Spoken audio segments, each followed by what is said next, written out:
This story is inspired by real-life events, contains fictional elements, and is not suitable for viewers under the age of 18. The message appeared at 8:42 on a rainy Tuesday night. Ethan Caldwell wasn't even looking for it. Lauren's phone lit up on the kitchen counter while pasta boiled quietly on the stove. Outside, Seattle rain tapped softly against the wide glass windows of their modern lakefront home. For 12 years, Ethan believed his marriage was unbreakable, but it only took 7 words to destroy that illusion. "I missed last night already." He stared at the screen.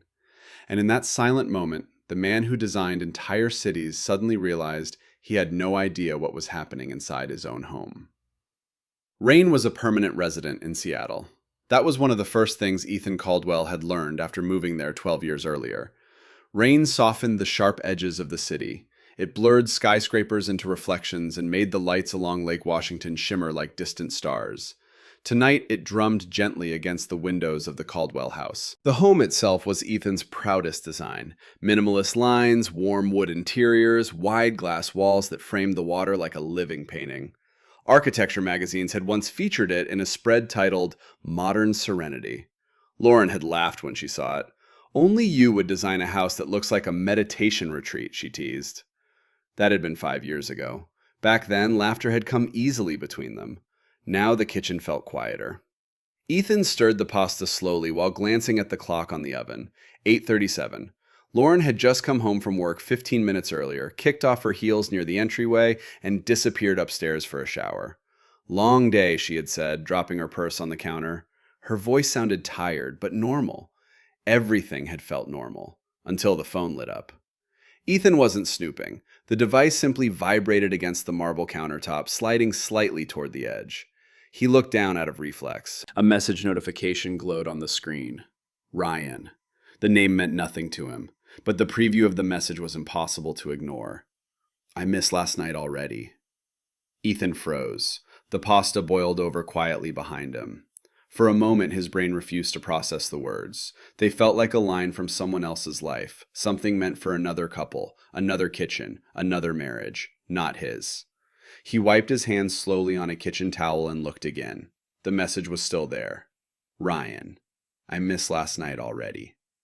7 simple words, yet something cold and unfamiliar slid through Ethan's chest. He told himself it meant nothing. Maybe it was a joke. Maybe it was work-related. Maybe... The bathroom pipes upstairs groaned softly as the shower turned off. Ethan turned away from the phone immediately, almost guiltily. The kitchen filled with the scent of garlic and tomato sauce. A minute later, Lauren walked down the stairs. Her hair was still damp, falling over the collar of an oversized gray sweater. She looked relaxed now, the tension of the day washed away by hot water. She smiled when she saw him. "That smells amazing." Ethan watched her for a moment. 12 years together had made him intimately familiar with her expressions. He could read the smallest changes in her mood. Tonight, she looked exactly like the woman he had married. Calm, comfortable, safe. Lauren walked over and kissed his cheek before reaching for her phone. The moment her eyes landed on the screen, something shifted. It was subtle, barely visible, but Ethan saw it. A flicker, a hesitation. She picked up the phone quickly. Then she typed something fast. "Who's Ryan?" Ethan asked quietly. The question hung in the air between them. Lauren looked up. For half a second, her expression was blank. Then she laughed lightly. "Oh, that?" She waved the phone casually. "Client from a campaign we're working on." Her tone was effortless, natural, practiced. Ethan leaned against the counter. The message sounded personal. Lauren rolled her eyes playfully. "God, Ethan, marketing people joke like that all the time." She opened the fridge and grabbed a bottle of sparkling water. "You're overthinking." The words were gentle, but dismissive. She took a sip and looked at him with mild amusement. "You architects analyze everything." Ethan forced a small smile. Maybe she was right. He did analyze things. It was part of how his mind worked. Structures, patterns, foundations. Every building had hidden stress points, tiny flaws that could collapse an entire design. And suddenly, Ethan realized something unsettling. He had spent 12 years designing cities, but he had never truly examined the foundation of his own marriage. Lauren touched his arm softly. "You okay?" Her voice carried genuine warmth. That was the confusing part. She sounded sincere. Ethan nodded slowly. Yeah. He turned back to the stove and lowered the heat under the pasta. Behind him, Lauren began setting the table. Plates, forks, wine glasses, their usual Tuesday night routine. Everything looked exactly the same. But something inside Ethan had shifted. Not dramatically. Not yet. Just a quiet crack. The kind that forms deep inside concrete before anyone notices. And somewhere in the back of his mind, a thought began to take shape. 7 words. That was all it took. 7 words to make a man question everything he thought he knew. The rain continued through the night. Seattle streets glistened under the glow of traffic lights, as if the entire city had been dipped in glass. Inside the Caldwell home, dinner unfolded the way it always had. Quiet, orderly, almost ritualistic. Lauren placed the plates on the table with casual precision. Pasta looks perfect, she said. Ethan nodded and sat across from her. For years, they had shared this exact scene. The soft hum of the refrigerator, the reflection of lake lights in the windows, the distant rumble of cars passing on the wet road outside. Nothing had changed. Except now Ethan was aware of something he had never noticed before. Lauren kept her phone face down beside her plate. It was such a small detail, but Ethan noticed it immediately. He twirled pasta slowly around his fork, trying to sound casual. So this Ryan, he said. Lauren looked up briefly. What about him? Ethan shrugged lightly. You said he's a client? Yeah. Her answer came quickly. She took a sip of wine and leaned back in her chair. Venture capital guy. His firm is launching some sustainability investment platform. My agency is handling the marketing campaign. Her explanation was smooth, structured, almost rehearsed. Ethan nodded. That's the guy who texted? Lauren smiled faintly. Exactly. She cut into a piece of garlic bread. Welcome to the glamorous world of corporate marketing. Ethan studied her quietly. What did he mean by last night? Lauren sighed dramatically. Oh, my God. She placed the bread down and rubbed her temples. Ethan, please don't do this. Do what? This. She gestured vaguely between them.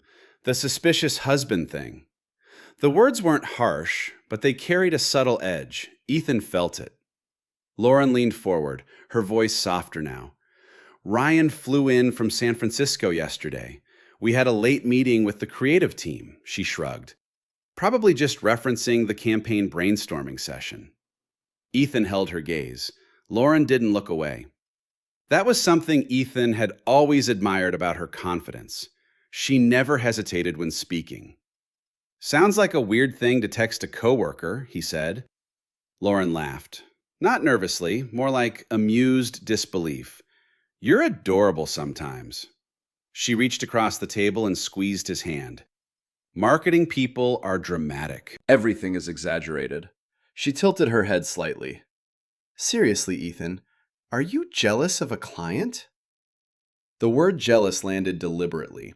It reframed the entire conversation. Now the issue wasn't the message, the issue was Ethan's reaction, and Lauren knew it. He recognized the shift immediately. Architects understood structural manipulation, how a single beam could redirect the weight of an entire building. Lauren had just done the emotional equivalent. Ethan leaned back slowly. I'm not jealous, he said. Good. She smiled again, relieved. Then she added casually, because that would be ridiculous. Silence settled between them for a few seconds. Outside, rainwater dripped steadily from the roof gutters. Lauren picked up her phone briefly. Her fingers moved quickly across the screen. Ethan watched. Work? He asked. Yeah. She locked the phone instantly and set it back down. The gesture was fast, too fast, but her expression remained relaxed. You know, she said lightly, you've been under a lot of stress lately. Ethan frowned slightly. Stress? Your new waterfront project, she pointed her fork toward him. You've been working insane hours. He considered that. It was true. The urban redevelopment project his firm was leading had consumed most of his time over the past few months. Late nights, weekend meetings, construction deadlines. Lauren continued gently. I barely see you some weeks. Her voice wasn't accusing, just thoughtful, reflective. That can mess with your head, she added. Ethan noticed something fascinating in that moment. Lauren hadn't directly denied the emotional tone of the message. Instead, she had shifted the explanation toward his perception. Your stress, your imagination, your jealousy. It was subtle, skillful, and strangely effective. He exhaled slowly. Maybe you're right. Lauren smiled warmly. There we go. She raised her glass slightly. To irrational paranoia. Ethan clinked his glass with hers. To irrational paranoia. They drank. Lauren relaxed visibly, leaning back in her chair again. Conversation moved to safer territory. Work updates, weekend plans, a new restaurant opening downtown. The normal rhythm of their life resumed. But Ethan's mind had already begun doing something he couldn't stop. Mapping. Architects were trained to notice patterns most people ignored. Tiny misalignments, structural stress, subtle inconsistencies in design. Lauren stood and carried her plate to the sink. I'm exhausted, she said. I might go to bed early tonight. Ethan nodded. I'll clean up. She kissed his cheek softly before heading upstairs. Don't stay up too late. Her footsteps faded toward the bedroom. The house became quiet again. Ethan washed the dishes slowly. Warm water ran over his hands while his thoughts replayed the evening. Her laugh, her explanation, the way she had turned the conversation back onto him. It had all been very reasonable, logical, convincing, which made one detail feel strangely out of place. Lauren had never once shown him the message, not even casually, not even for a second. Ethan dried his hands and turned off the kitchen lights. The rain outside had grown heavier now. He walked toward the large living room windows and stared out at the dark surface of the lake. In architecture, the earliest warning signs of structural failure were rarely dramatic. They appeared as hairline fractures, barely visible, easy to dismiss. Most people ignored them, until the day the entire structure collapsed. Ethan slipped his hands into his pockets. Maybe Lauren was telling the truth. Maybe he really was overthinking. Maybe the message meant nothing. But the problem with doubt was simple.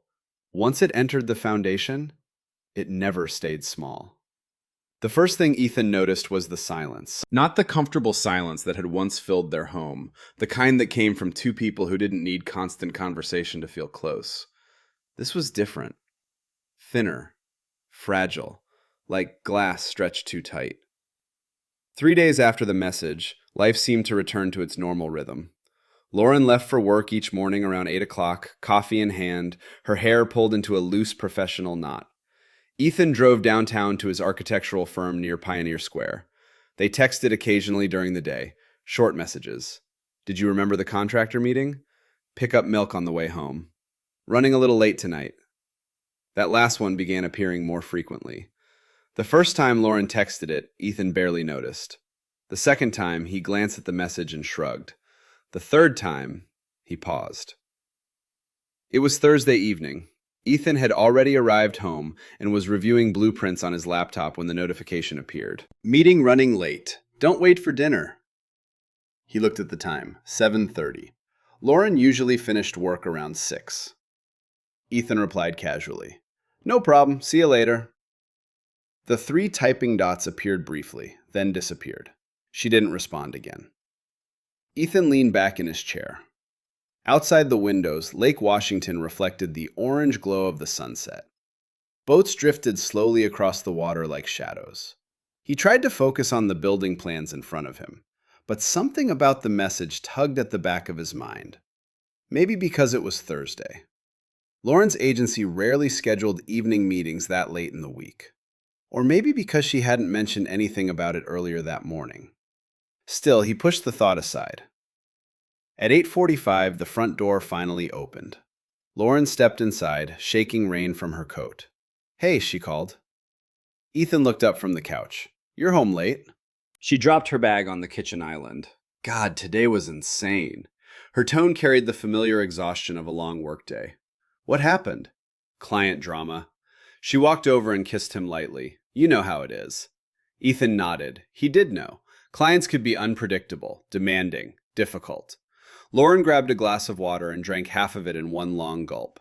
"Which client?" Ethan asked. She wiped her mouth with the back of her hand. "Ryan's company." The name landed in the room quietly. Ethan kept his expression neutral. "Oh." Lauren didn't seem to notice anything unusual. "He's pushing the launch schedule forward," she continued, "which means our entire campaign timeline is shifting." "That sounds stressful." "You have no idea." She picked up her phone from the counter. The screen lit briefly. A message preview flashed across it before she turned it away. Ethan didn't catch the words, but he did see the name, Ryan. Lauren immediately locked the phone. "Sorry," she said quickly. "Work." Then she slipped the device into her pocket. The motion was so smooth it might have looked normal to anyone else.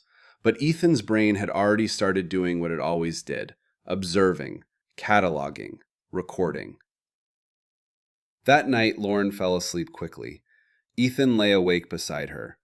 The bedroom was dark except for the faint glow of streetlights filtering through the curtains. He listened to her steady breathing. 12 years together. He knew the rhythm of it better than his own. But tonight, something about it felt unfamiliar. Ethan turned slightly toward the nightstand. Lauren's phone rested there, screen dark. He stared at it for several seconds, then looked away. He wasn't that kind of husband. Not yet. The next week, the patterns began to grow. Small things at first. Lauren started taking her phone everywhere, even to the bathroom.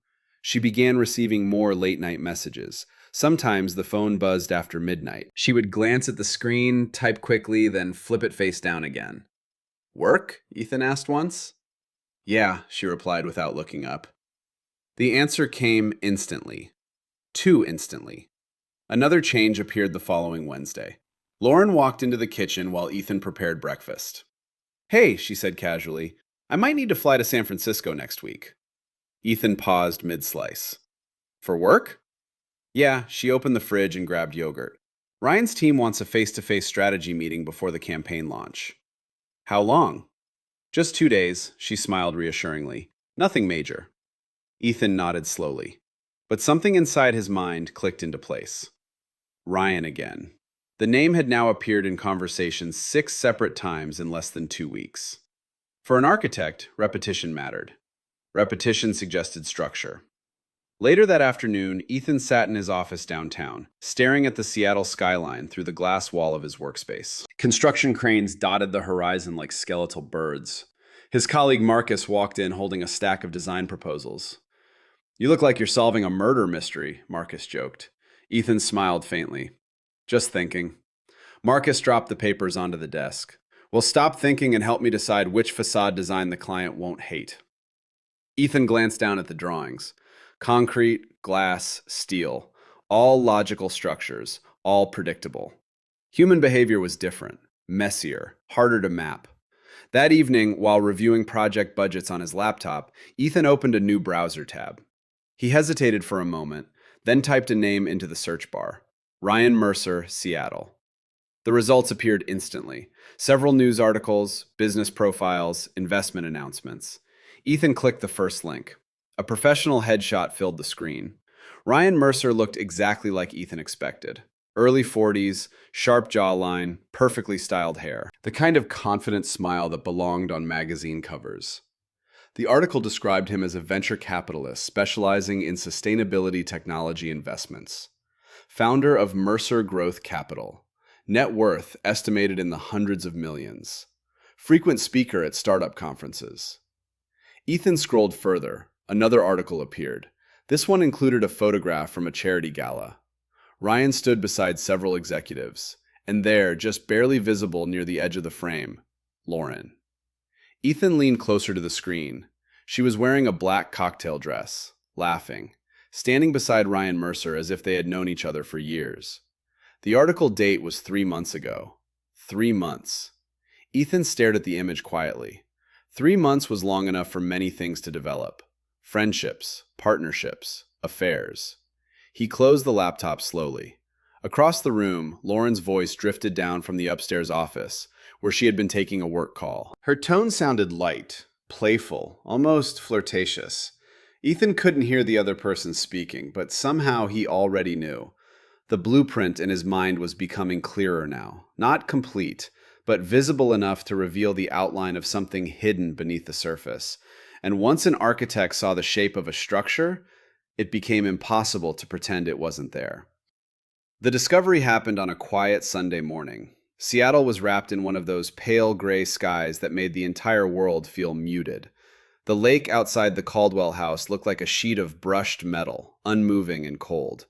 Lauren had left early for yoga. Just an hour, she had said while tying her hair into a ponytail near the front door. Ethan sat at the dining table with his laptop and a cup of black coffee.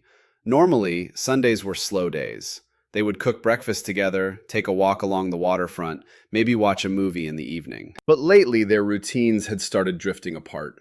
Lauren had yoga, networking brunches, client calls. Ethan had work.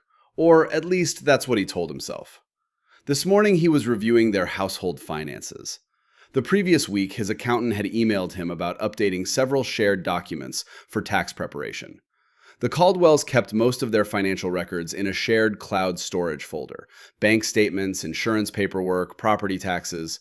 Ethan navigated through the familiar digital folders: taxes, 2023, mortgage documents, insurance records, routine, organized, predictable. He sipped his coffee and opened a folder labeled travel expenses.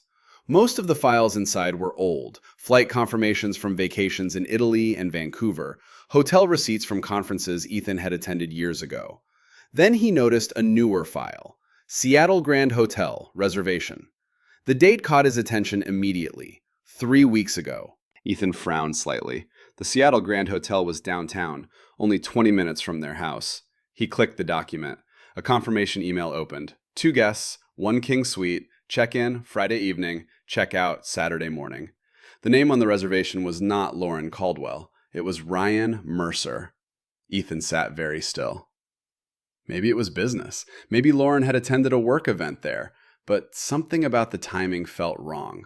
3 weeks ago had been the same night Lauren claimed she stayed late at the office, the same night she arrived home close to midnight. His heartbeat slowed instead of quickening.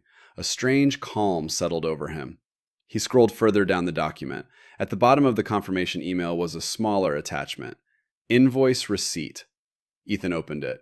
Room service, wine, 2 dinner entrees, breakfast the next morning, 2 guests.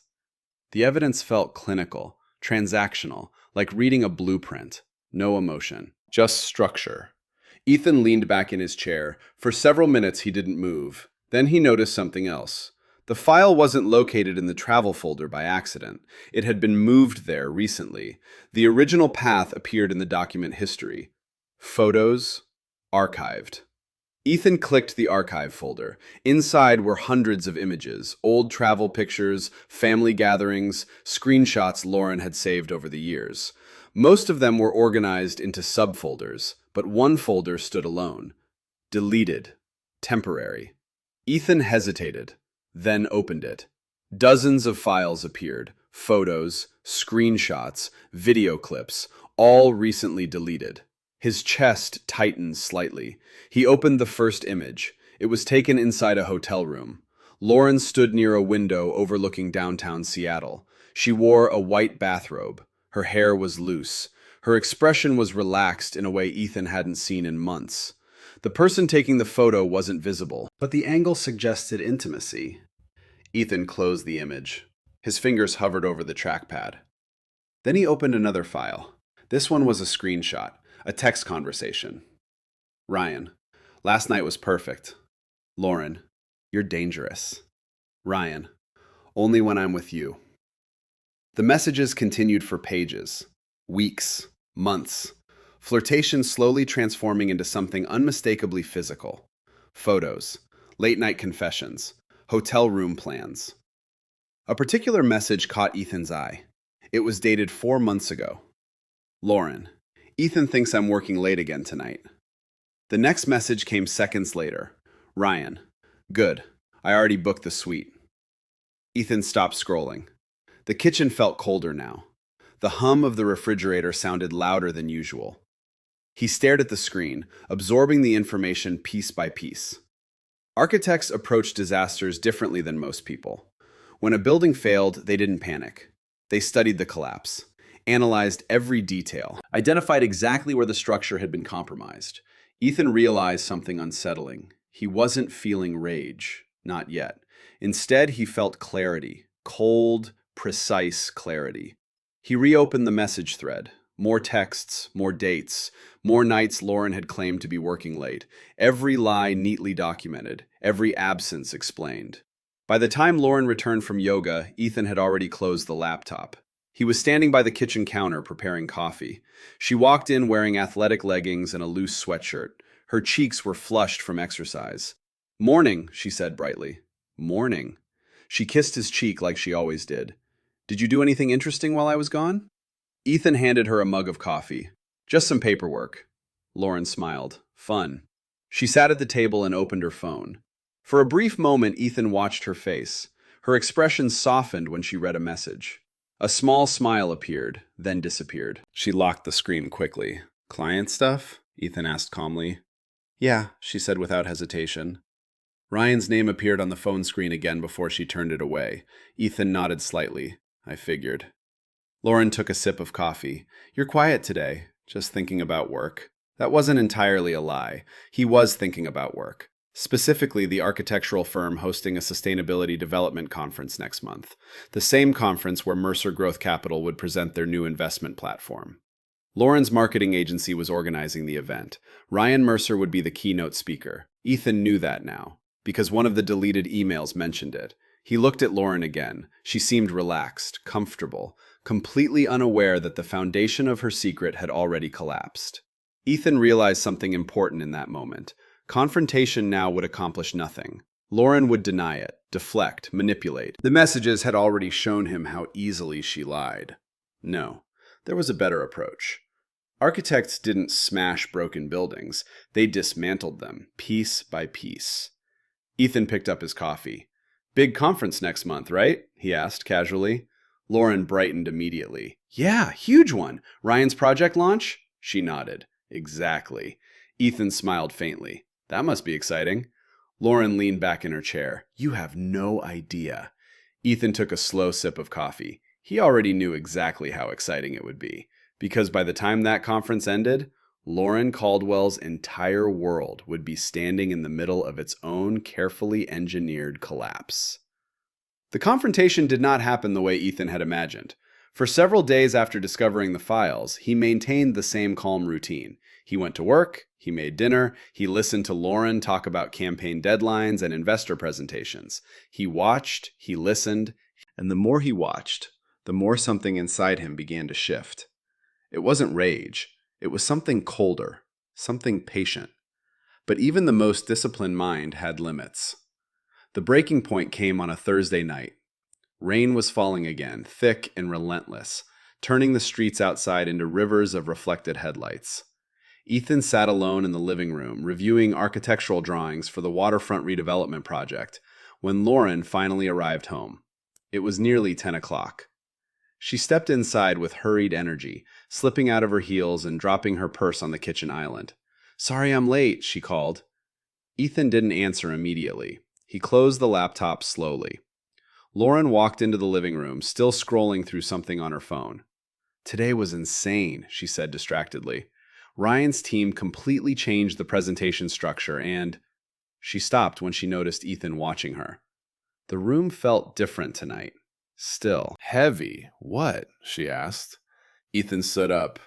"Who are you with tonight?" The question landed quietly but firmly. Lauren frowned. "At work." "That's not what I asked." A brief pause stretched between them. She set her phone down on the coffee table. "Ethan, I told you, with Ryan." Her expression hardened slightly. "Yes, he's the client." Ethan walked slowly toward the window, staring out at the rain-smeared lights of the lake. "Were you at the Seattle Grand Hotel 3 Fridays ago?" Lauren froze. Only for a fraction of a second, but Ethan saw it.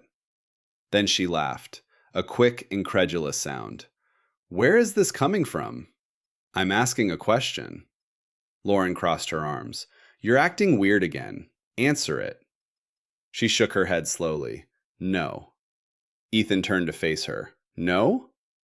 No, I'm not doing this interrogation thing. Her voice grew sharper. You're being paranoid. Ethan studied her carefully. The posture, the crossed arms, the defensive tone. It was almost identical to the messages he had read, those moments where she redirected conversations with Ryan when things became uncomfortable.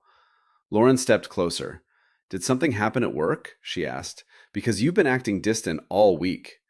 Ethan almost smiled. There it was, the shift. The conversation was no longer about her. Now it was about him. I saw the reservation, he said quietly. Lauren blinked. What reservation? The hotel. Her expression remained blank. For a moment, Ethan wondered if she might actually pull it off. Then she sighed dramatically and rubbed her forehead. Oh my God. What?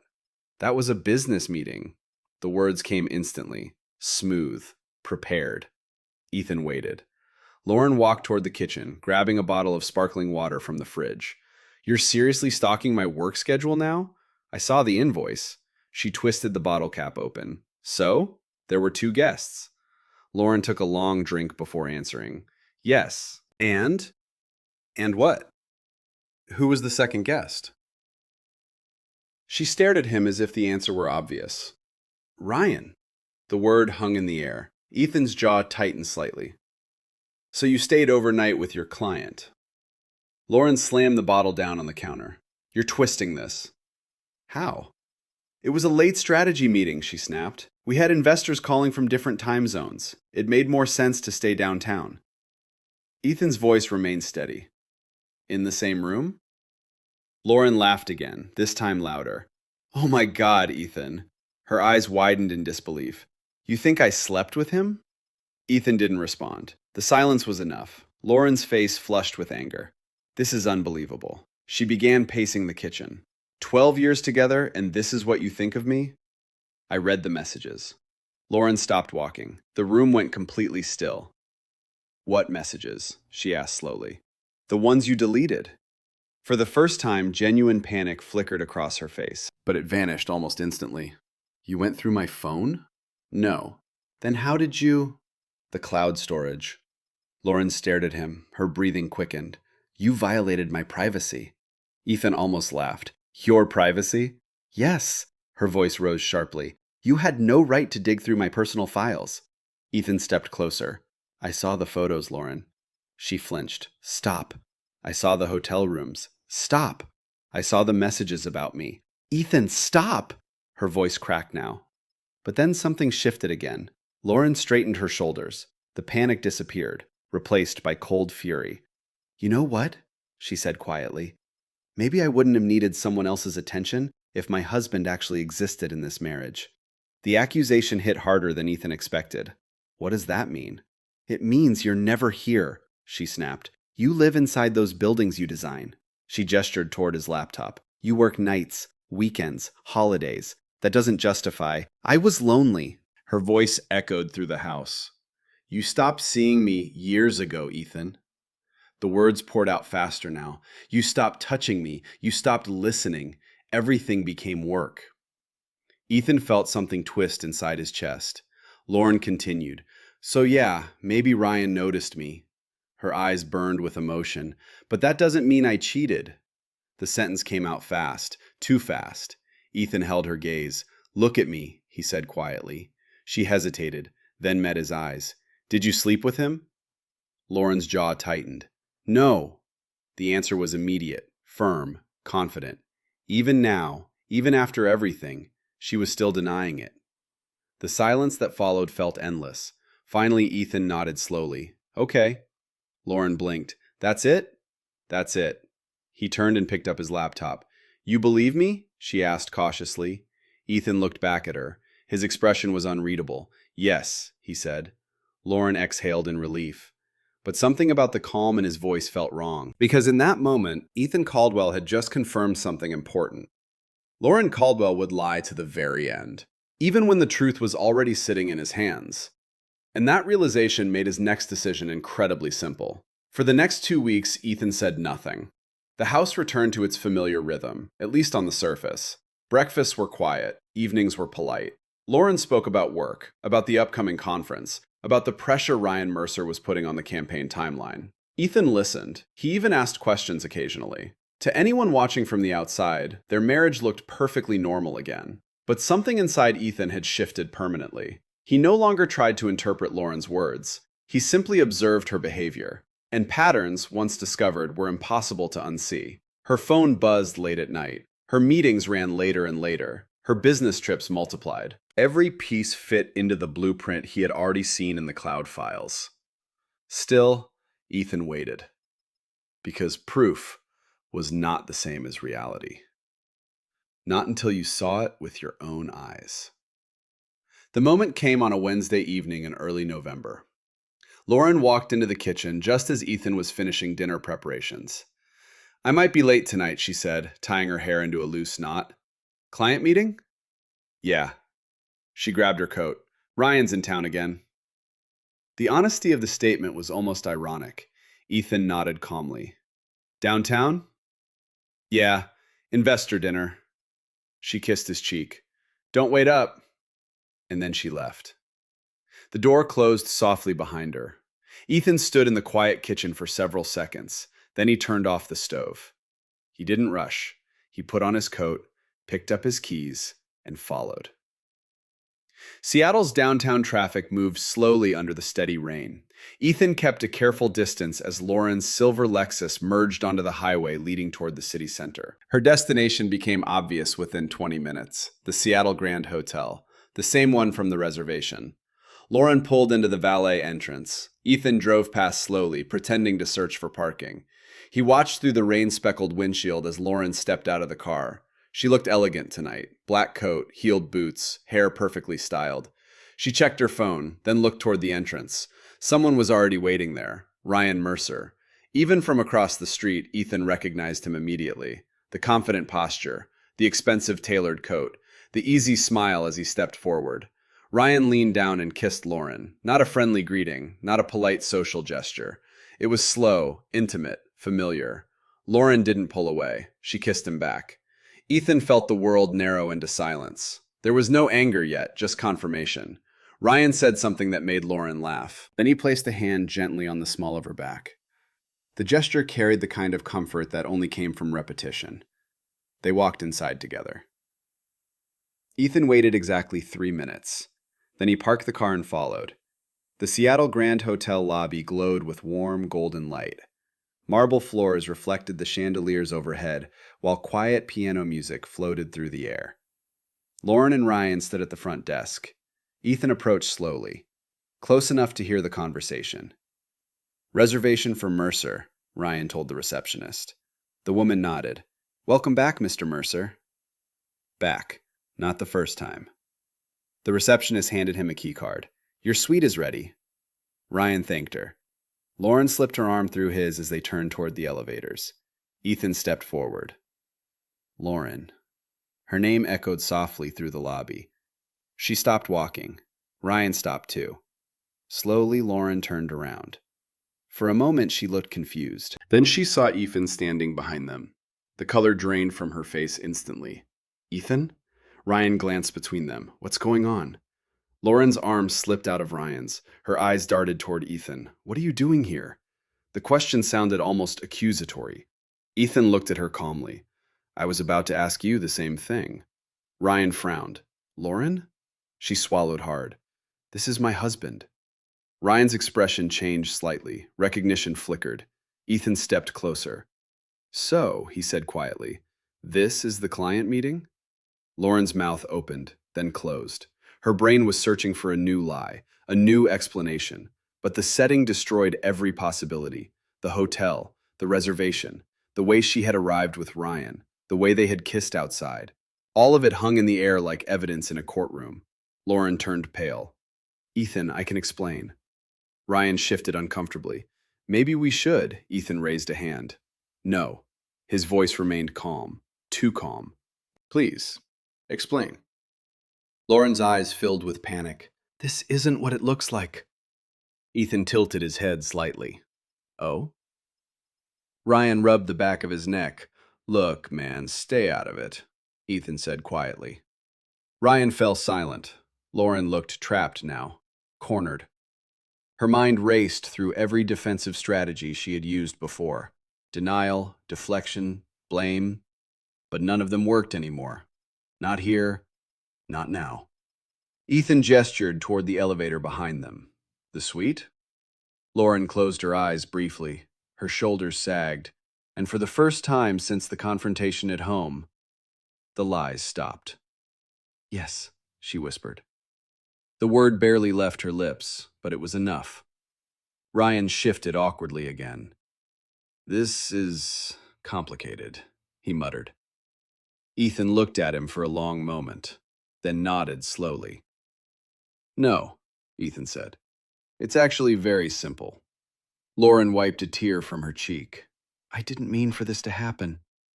Ethan studied her face. The guilt, the fear, the sudden vulnerability now that the illusion had shattered.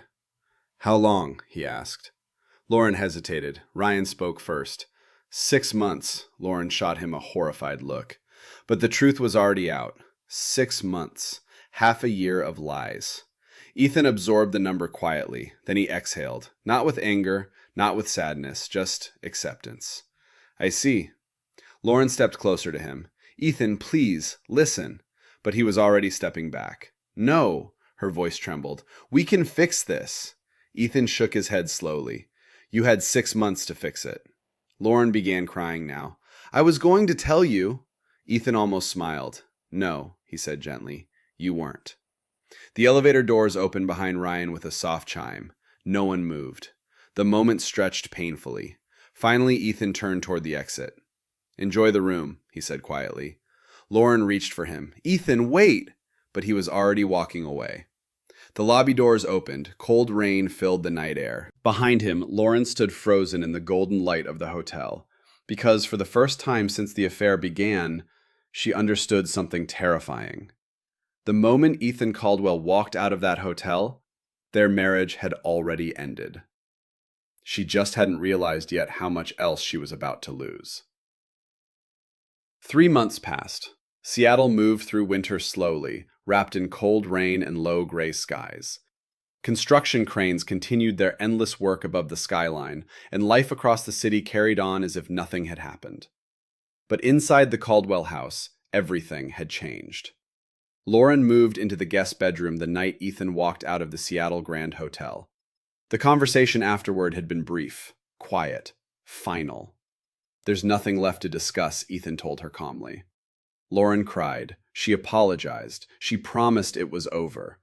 But Ethan had already seen the entire structure of her deception. Once an architect understood how a building collapsed, there was no pretending it could still stand. Divorce papers were quietly filed 2 weeks later. Lauren tried to delay them. She asked for counseling, for time, for forgiveness. Ethan refused every request with the same calm tone. I'm not angry, he said once. That somehow hurt Lauren more than shouting ever could. But while their personal lives unraveled privately, Lauren's professional world continued building toward its biggest moment of the year. The Mercer Growth Sustainability Summit, a massive marketing conference hosted at the Seattle Convention Center. Ryan Mercer's company was launching a new investment platform designed to attract billions in green technology funding. Lauren's agency had spent months developing the campaign. Investors, media outlets, industry executives from across the country. Everyone would be there. Lauren told Ethan about the event weeks before the hotel incident. He had remembered every detail.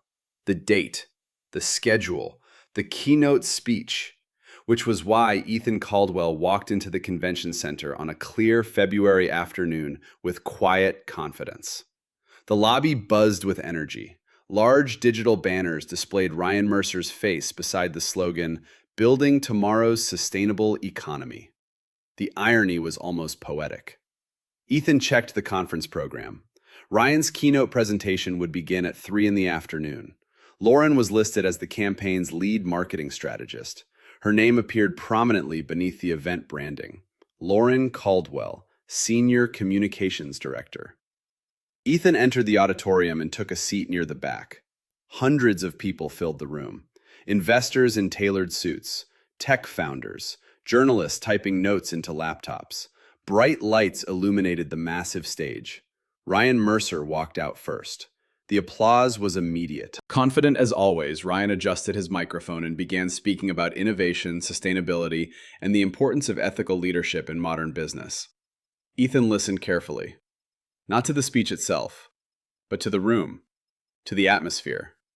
This was the world Lauren had been chasing: prestige, recognition, success. Ryan continued speaking for nearly 20 minutes before introducing the marketing team responsible for the campaign. And of course, Ryan said, smiling toward the wings of the stage, none of this would have been possible without the brilliant strategists behind our communications rollout. He gestured toward the side entrance. Please welcome Lauren Caldwell. The applause returned. Lauren stepped onto the stage. She looked elegant, professional, confident. Her navy blazer and polished smile reflected months of preparation for this moment. For a brief second, her eyes scanned the crowd. They passed over Ethan without recognition. Ryan handed her the microphone. Lauren began describing the campaign strategy, the market positioning, the digital outreach, the storytelling behind the brand. She spoke beautifully. Lauren had always been brilliant at this, at shaping narratives, at controlling perception. But halfway through her presentation, a quiet voice interrupted from the back of the auditorium. "Excuse me." Lauren paused. Several heads turned. Ethan stood slowly. His calm presence felt strangely out of place among the audience. Lauren stared at him, her face drained of color instantly. "Ethan?" she whispered. Ryan stiffened beside her. The room fell silent. Ethan walked down the aisle toward the stage. Each step echoed through the quiet auditorium. Lauren's hand trembled slightly on the microphone. "What are you doing here?" she asked. Ethan stopped at the base of the stage. His voice remained calm. "I just had a question about ethics." Ryan stepped forward defensively. "This is a private event." Ethan nodded. "Exactly." He looked at the audience. "Which makes it the perfect place to discuss professional integrity." Lauren's breathing became uneven. "Ethan, please," but he continued. "Specifically, the ethics policy within Lauren Caldwell's marketing contract." A ripple of confusion moved through the crowd. Several journalists leaned forward immediately. Lauren's company had strict conflict of interest guidelines. Everyone in the industry knew that. Ryan's jaw tightened. "What are you talking about?" he demanded. Ethan reached into his jacket and removed a small folder. Inside were printed documents, emails, hotel receipts, screenshots, all neatly organized. Months of evidence. Ethan placed the folder on the edge of the stage. "I'm referring," he said calmly, "to the undisclosed romantic relationship between the campaign's lead strategist and the client funding the project." The words detonated in the room. Gasps. Whispers. Lauren staggered back slightly. "No." Ryan's face went pale. "Is this a joke?" Ethan looked at him evenly. 6 months of hotel reservations. He opened the folder. Text messages discussing investor meetings that turned into private weekends. Lauren shook her head frantically. "This is personal." "No," Ethan said quietly. "It became professional the moment it influenced business decisions." Several journalists were already typing rapidly. Cameras lifted. Ryan turned toward Lauren. "Tell me this isn't true." Lauren's voice broke. "Ryan." The hesitation was enough. Ryan stepped away from her as if she were suddenly contagious. "You said your husband knew." Lauren's eyes widened in panic. "I thought he did." Ryan laughed bitterly. "Oh, that's perfect." Lauren turned toward Ethan desperately. "You're ruining my career." Ethan held her gaze. "No." His voice remained steady. "You did that yourself." The auditorium buzzed with chaotic conversation now. Event organizers rushed toward the stage. Investors whispered urgently. Ryan removed his microphone and stepped away from Lauren entirely. "I want nothing to do with this," he muttered. Just like that. Lauren stood alone. Her hands shook. Her carefully constructed professional identity collapsed in real time under the harsh conference lights. She looked at Ethan with disbelief. "You planned this." Ethan didn't deny it. "Yes." Lauren's voice trembled. "You waited months." "I waited for the truth to matter." Security staff approached Ethan politely, but the damage was already done. The scandal had exploded. Lauren Caldwell's reputation shattered in front of the entire industry. And the worst part was still coming, because the next chapter of her life would begin the moment she realized something far more devastating. Ryan Mercer had already walked away. The scandal spread across Seattle before sunset. By 6 in the evening, several industry blogs had already published articles about the chaos that erupted during the Mercer Growth Sustainability Summit. By nightfall, major business media outlets began reposting the story. Marketing executive accused of ethical conflict during major investment launch. Ryan Mercer distances himself from campaign director following public allegations. And the most damaging headline of all, corporate affairs scandal erupts at Seattle Convention Center. Lauren Caldwell watched the headlines appear one by one on her phone screen while sitting alone in her car in the convention center parking garage. Her hands trembled so badly she had to place the phone on the steering wheel. Just hours earlier, she had been standing under bright stage lights, presenting the most important campaign of her career. Now her entire professional reputation was collapsing in real time. The calls began first, her boss, then two senior partners from the agency. Lauren answered the first call. "Tell me this isn't true," her boss said immediately. Lauren closed her eyes. "I can explain." A long silence followed. "That's not what I asked." Lauren swallowed. "Ryan and we had a relationship." The words felt heavier than she expected. Another long silence. Then her boss spoke quietly. "You signed the ethics agreement, Lauren." "I know. You certified that no personal relationship existed with the client." Lauren pressed her forehead against the steering wheel. "I thought I could manage it." Her boss exhaled slowly. "You didn't just risk your job. You compromised the entire firm." Lauren didn't respond. There was nothing left to say. "We're placing you on immediate suspension pending investigation," he continued. "Effective right now." The call ended. Lauren stared at the dark phone screen. Suspension, which meant termination was coming next. In the world of corporate communications, credibility was everything. And credibility, once destroyed publicly, almost never recovered. Her phone vibrated again. Another notification. This time, it was a message from Ryan Mercer. Lauren opened it instantly. For a brief moment, hope flickered inside her chest. Maybe he would help. Maybe he would defend her publicly. Maybe... The message contained only one sentence. "I had no idea your husband would do something like this." Lauren's stomach tightened. She typed back quickly. "Lauren, Ryan, we need to talk." 3 dots appeared on the screen, then disappeared. Another message arrived. "This situation is damaging to my investors." Lauren felt the air leave her lungs. "Lauren, you said you cared about me." Several seconds passed, then Ryan replied, "I care about my company." Lauren stared at the words in disbelief. "Please don't contact me again." The message thread ended. Ryan Mercer had just erased her from his life with 3 sentences. 6 months of intimacy, dozens of secret nights, all gone. Lauren dropped the phone into her lap. For the first time since the confrontation at the hotel, she truly understood the scale of what she had destroyed. Her career, her reputation, her marriage. All of it gone within a single afternoon. And Ethan Caldwell had done it without raising his voice once. Across the city, Ethan stood near the railing of a quiet waterfront park overlooking Elliott Bay. The February wind carried the sharp scent of salt water and distant rain. Ships moved slowly across the horizon. Seattle's skyline glowed softly behind him. His phone vibrated in his pocket. A message from his lawyer. Divorce filing finalized. Ethan read the words once, then slipped the phone back into his coat. He felt surprisingly calm. Not victorious, not triumphant, just free. For months, he had carried the weight of betrayal like a hidden fracture beneath the surface of his life. Now the fracture had been exposed and removed. He thought briefly about Lauren, about the years they had shared, the house they had built together, the life they once believed would last forever. Part of him still mourned that version of reality. But another part understood something important. Lauren hadn't destroyed their marriage the day Ethan revealed the truth. She destroyed it much earlier. The moment she chose secrecy over honesty. The moment she decided the risk was worth it. Ethan exhaled slowly, watching the wind ripple across the dark water.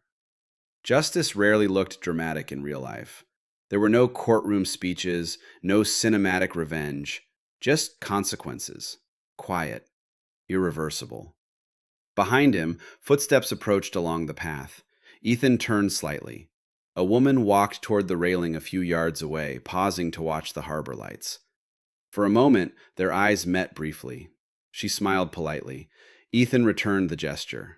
Nothing more, nothing less. A small, ordinary moment between two strangers. But for the first time in months, Ethan realized something subtle had changed inside him. The future no longer felt like something he had lost. It felt like something he had regained. Across the city, Lauren Caldwell sat alone in the dark parking garage long after the convention center lights turned off. Her phone remained silent now. No more calls, no more messages. Only the echo of everything she had sacrificed for a relationship that vanished the moment it became inconvenient. She thought about Ethan's face on the stage. Not angry, not cruel, just certain. And suddenly she understood something that arrived far too late. Ethan had not destroyed her life. He had simply allowed the truth to stand where her lies once lived.